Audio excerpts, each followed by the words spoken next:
This sleep story and all the rest of my sleep stories can be found on my Dan Jones Hypnosis Sleep Stories podcast, which can be found at danjoneshypnosis.com.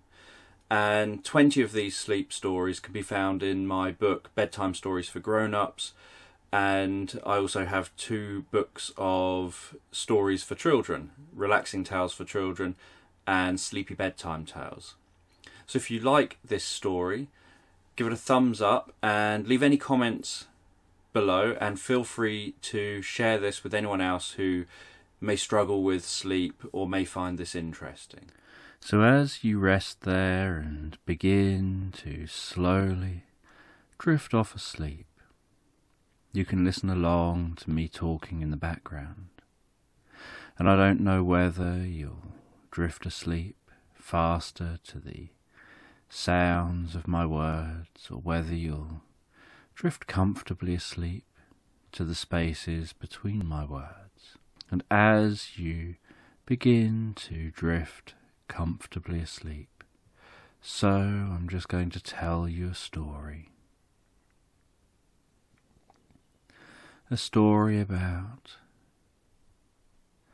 a woman sitting down under a tree in her English country garden. And she's sitting down under the tree, beginning to meditate and drift inside her mind. And in front of her she focuses on a rose that's just beginning to form. And she allows her attention to settle on that rose, to settle just on the bud of that rose. And she relaxes there under the tree, legs crossed, breathing in and breathing out, deeply breathing in and breathing out. Breathing all the way from her stomach, breathing in comfort and relaxation, breathing that all the way in through her throat, into her chest, all the way deep down into her stomach, and breathing out any stress or tension as her attention focuses more on that rose. Breathing in and breathing out.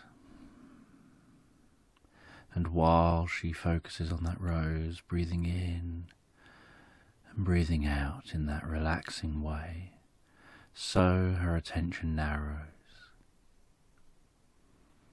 And she's aware of the sounds of country birds in the background. She's aware of the colour of the sky, the look of the clouds as they pass overhead, the sun, the movement of grass, of leaves, of plants, the rustling of the leaves of the tree above her head, the way the rustling, moving leaves and branches make shards of light dance all around her as the sun shines through those leaves.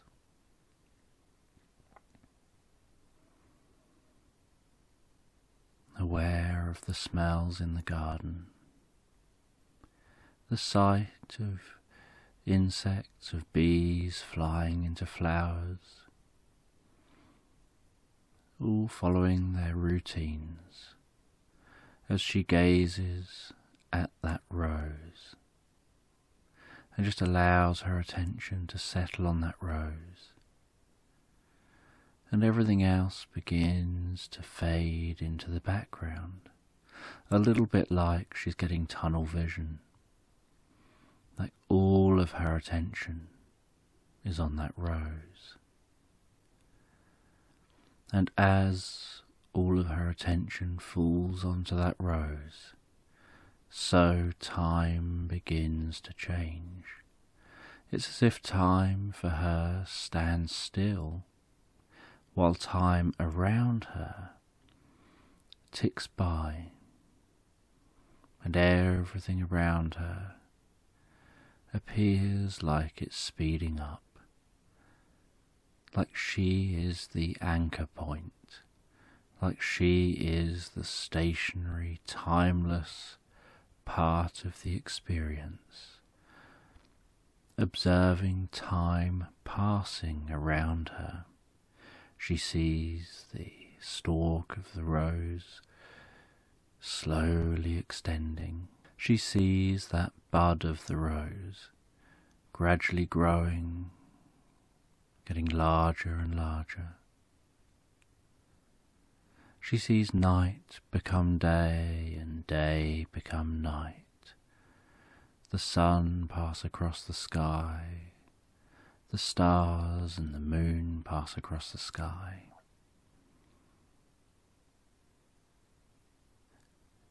And as she watches that rose, she notices the petals growing larger and larger before they begin to open up beautifully, symmetrically. And in her mind, she has a sense of what it would be like to touch a petal gently between her thumb and forefinger. That smooth and waxy feel of a rose petal. She allows her attention to fall so much on the rose. She focuses just on the smell given off by that single rose.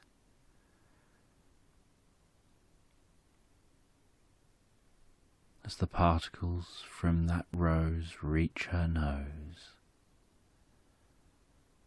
and she allows that to absorb her attention even deeper into this meditative state.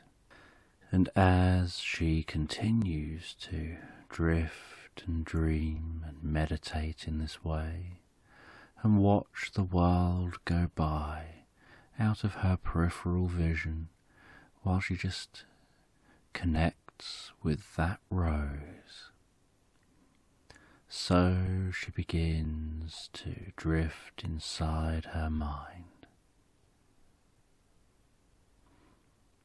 She begins to see some unusual writing scrolling down her vision. Like in her mind's eye, she's starting to see writing. And it's writing that looks like it's in some ancient language, just scrolling past her vision and surrounding her, almost like it's overlaying the reality that she's in. As she drifts even deeper into this meditation, and while she drifts even deeper into this meditation, so the writing becomes clearer, and she has an intuitive sense of understanding that writing, even though she consciously feels like she's never seen it before. And her focus leaves the rose and begins to transfer to the writing. As the garden begins to fade away, and she begins to just see the writing falling down around her, scrolling down around her. And she watches as that writing scrolls, and she feels a sense of peace, of calm, of connection to inner wisdom, to something greater than herself, like somehow this writing as a sign of a connection to some universal wisdom, perhaps a universal library. And she watches as that writing continues to fall around her. And then after a while, the last of the writing falls down past her, And it's almost like when a curtain drops to the ground, that as the last of the writing passes her eyes, she's gazing out over an environment she's never seen before. She's gazing out over a desert. She can see pyramids in the distance, a striking blue sky and golden sand, feeling the warmth of the sun. And as she looks around, she sees behind her a Volkswagen camper van. And she goes to that van, slides open the side door and climbs in. And that van has a certain smell to it, a certain authenticity, a certain feel. And she climbs through to the front seat, places her hands on the steering wheel, and is aware of the size of this steering wheel and how much larger it is to other steering wheels of other vehicles that she's been in. And she pulls the handle out and pushes it back in and starts the van, and can feel the van vibrating as the engine starts, can smell the smell of the fumes from the engine starting. And she starts driving across the desert, following a dusty road that's barely a road at all. And she follows that, heading toward the pyramids. And she's unsure where she is, what she's searching for. All she knows is that she's trusting herself to find her way through this uncertainty, through this experience. She's aware that in reality, she's probably still sat under that tree, gazing at that rose,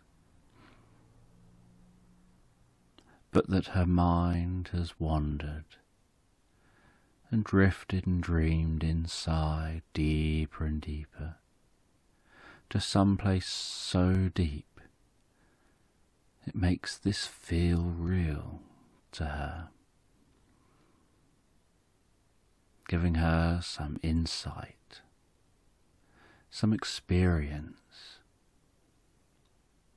And she can feel the breeze coming in the windows as she drives that VW van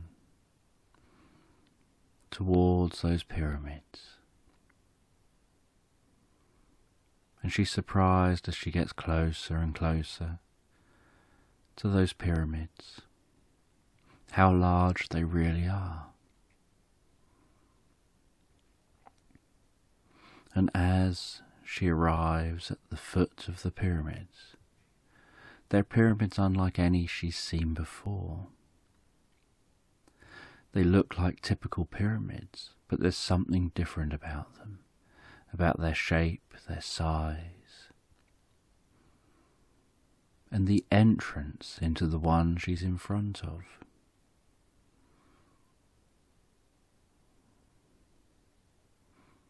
And she takes a torch and she enters that pyramid and begins to explore. And as she walks to the pyramid and into the pyramid, so her footsteps change from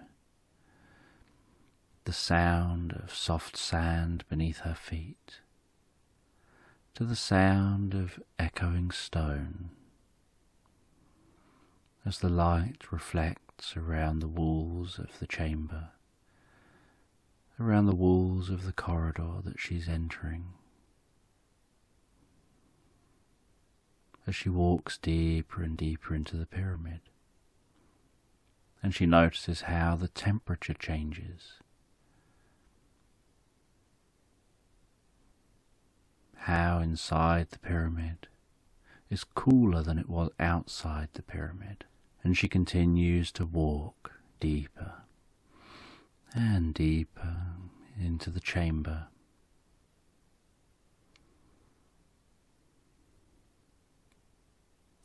And the deeper she walks, the more it seems to open up, to the point where her torch can't see across to the other side, or to either side, or above her. And she's aware of the size of the chamber by the way the echo reflects off the walls, and seems to have a slight delay back to her ears with each step she takes.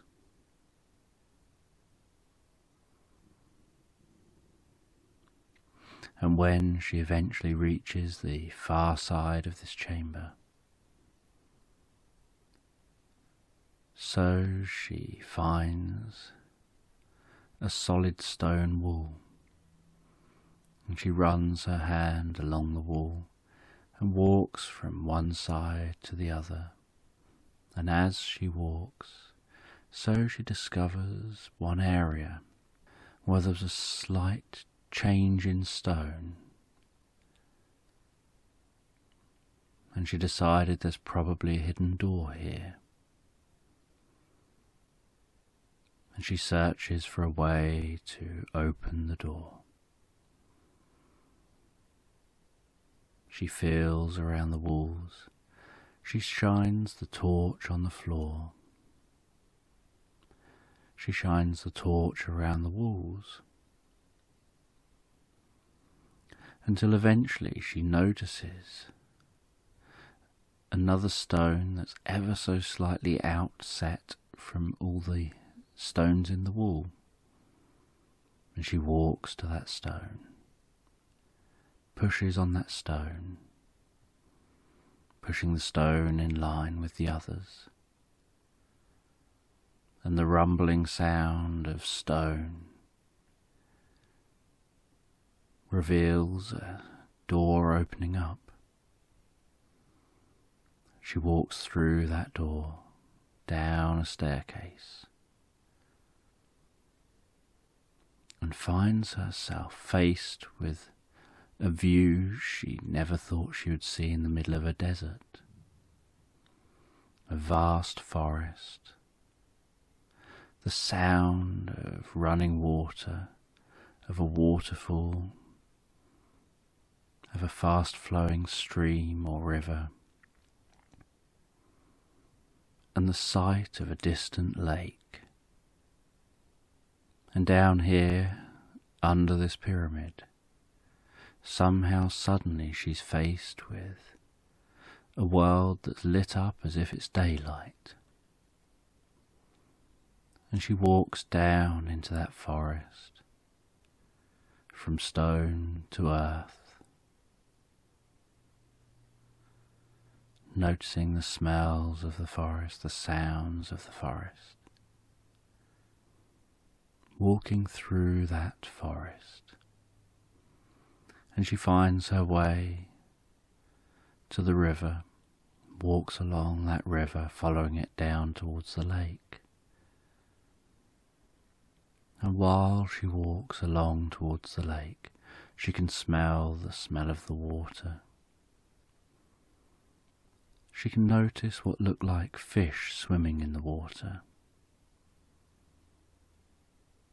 She can hear sounds of birds.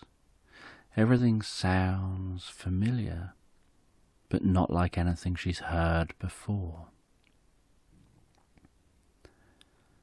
And she follows that river all the way to the lake. And as she's approaching the lake, so she sees in the distance the shadow of somebody sat on a post with their back to her, gazing out over that lake.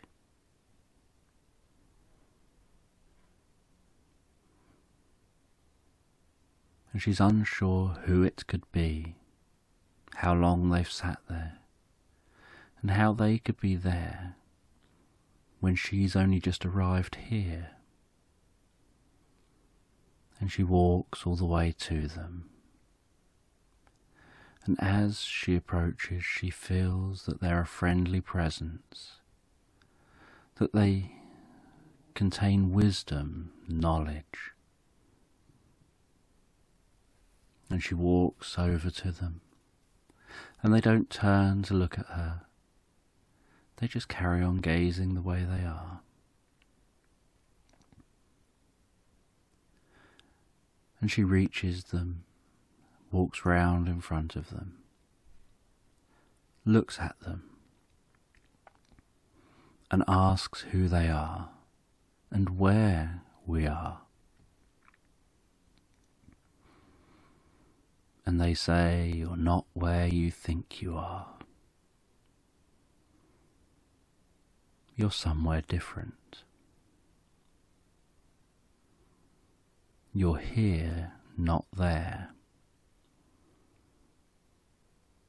And she's a little confused by this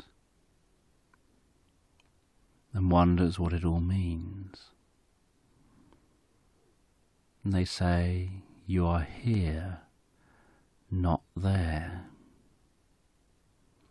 You're not where you think you are. You're here."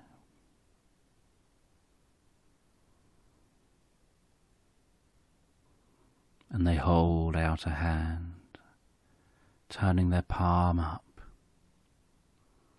They let their gaze drop to their hand. And she feels this urge to reach out, to place her hand in their hand. And very slowly she reaches out, and very slowly she rests her hand on their hand. And as she does, as soon as their hands connect, so their minds connect also. And it's like she's suddenly out in space, zooming out from that place, looking down on a world with Earth-like features.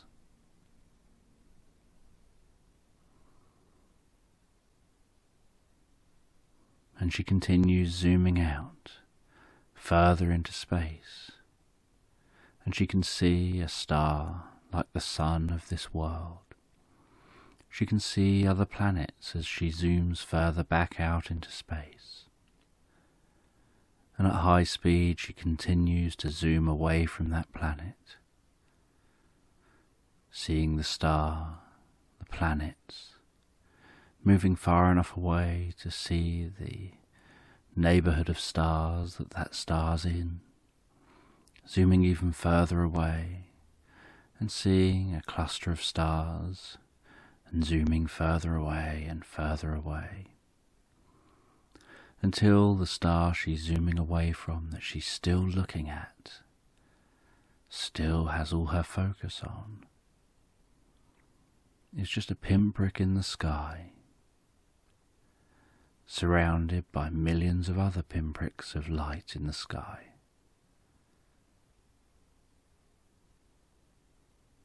Until she begins to enter Earth's atmosphere and finds herself arriving on Earth at night time, gazing up into the night sky, still gazing at that star and recognizing it as one of the stars in the Seven Sisters.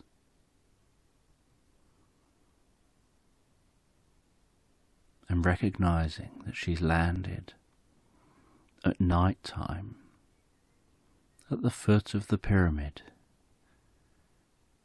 that she entered, and recognizing that all these other pyramids in this little area probably resembled that constellation in the sky. And just as she had that realization, so she felt herself drawn back through space and time, back towards that place, back towards that planet, back to that forest, back to that person. And suddenly, with a slight in-breath,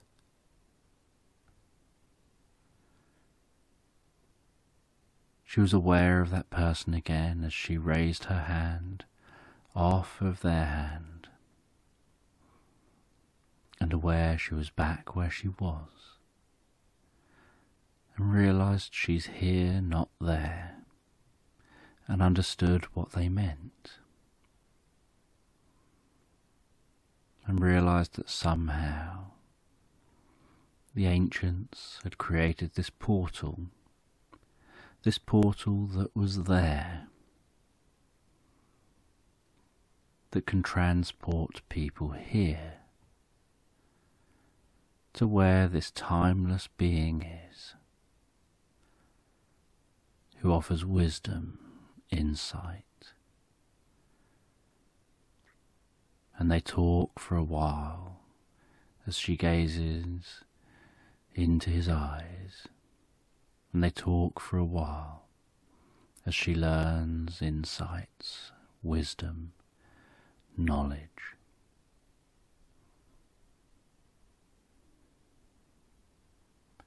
And they tell her that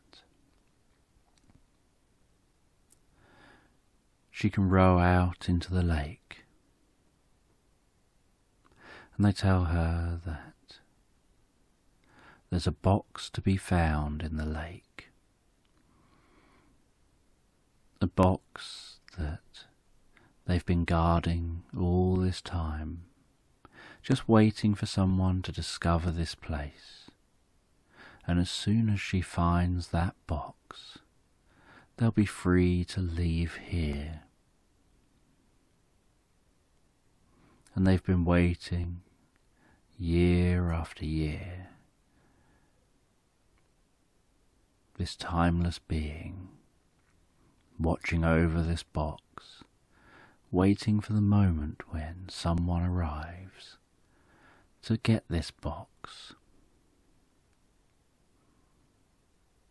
And she was told you can only find the box with relaxation and focus. She was told she needed to lie back in the water. She needed to listen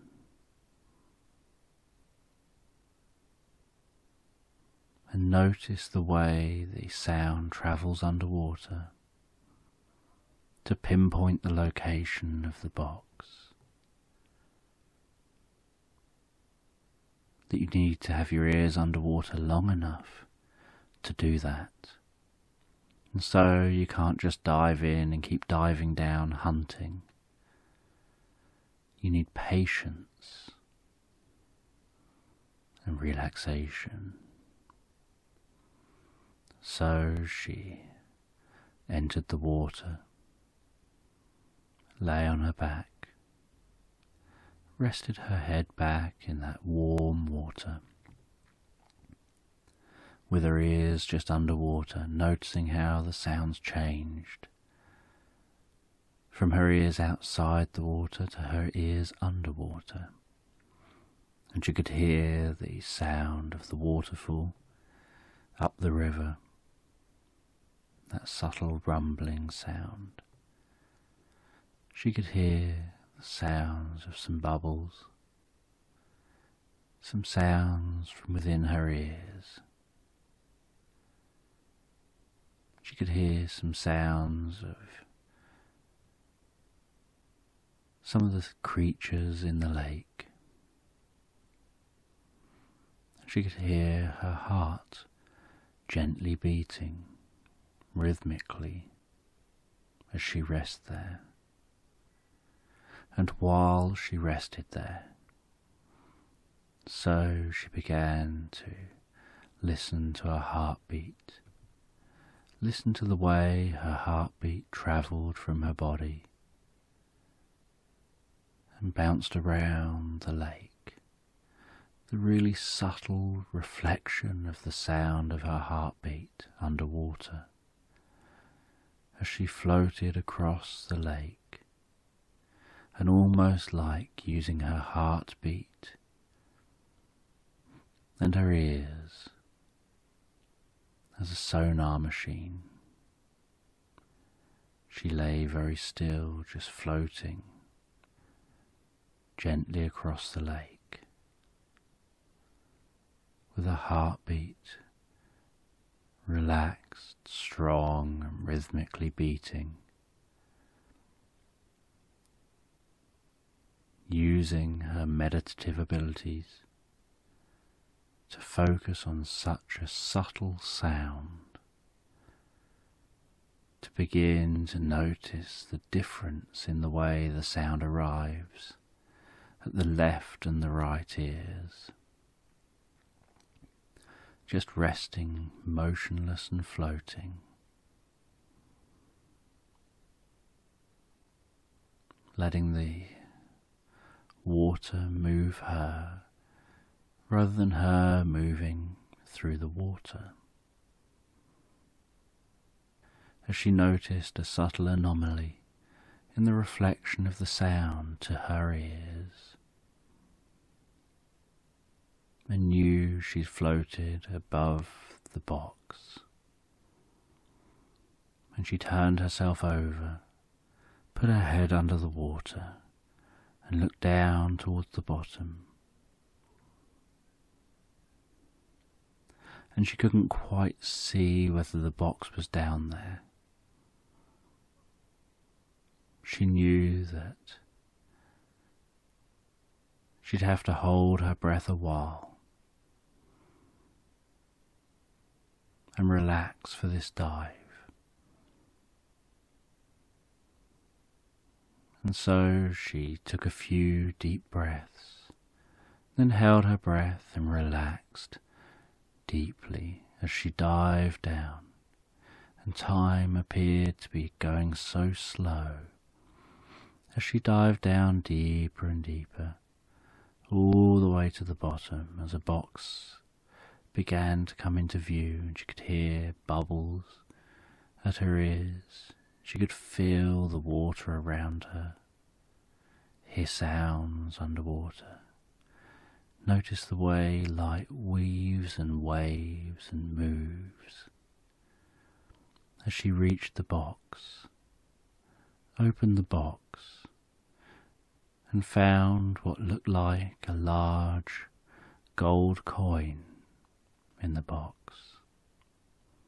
And she took the coin, swam back to the surface, felt that water run from her face as she broke through the surface, swam back to the shore, and could see that wise being smiling at her and telling her she'd found what she was looking for, even though she didn't know that's what she was looking for. And that it isn't about that gold coin. It's about the discovery of the gold coin, about how she discovered it. And the gold coin is a representation that will remind her of that. And as they said that, they began to turn almost like to smoke or fog, just fading away to nothing.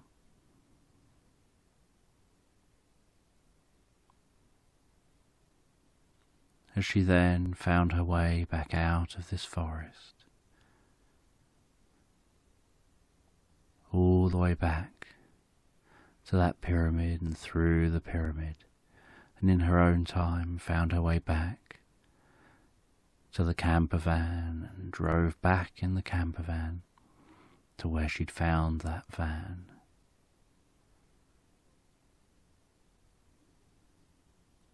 And then exited the van, taking the coin with her,